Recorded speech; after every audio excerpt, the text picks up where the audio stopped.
Questions et commentaires. Questions and comments. The Honourable Member for Courtenay-Alberni. Mr. Speaker, and my colleague talked about the types of debates that aren't happening right now that we'd like to talk about, whether it be the fall fiscal update or the budget.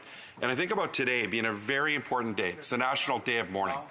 And today, on April 28th, we know that workers, families, employers, people in our communities, they gather together at events, including my riding in Courtenay and in Port-Alberni.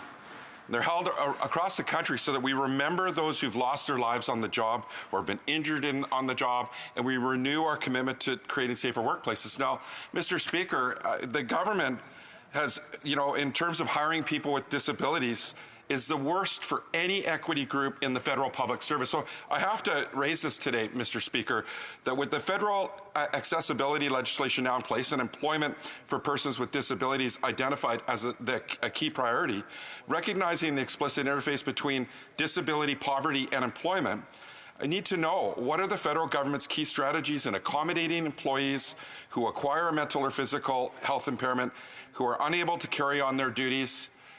Maybe the member can speak to that and the importance of that, because I haven't seen enough on that action that needs to happen.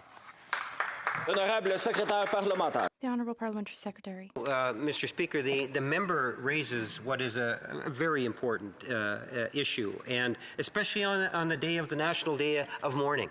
I represent Winnipeg North. The 1919 Winnipeg general strike weighs heavy on my mind. I've attempted to even bring unanimous consent through the House to recognize the historic 100-year anniversary. The sacrifices that workers have put in over the years, we could never give true recognition to it, or enough recognition to it. The contributions that our unions make to both in the past, today, and into the future are incredible, Mr. Speaker.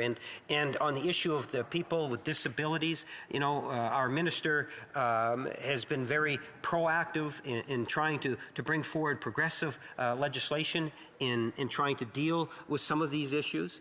And there's a lot of work that needs to be done. I'm sorry, I just don't have the details that I could provide my friend that I know that he was hoping for.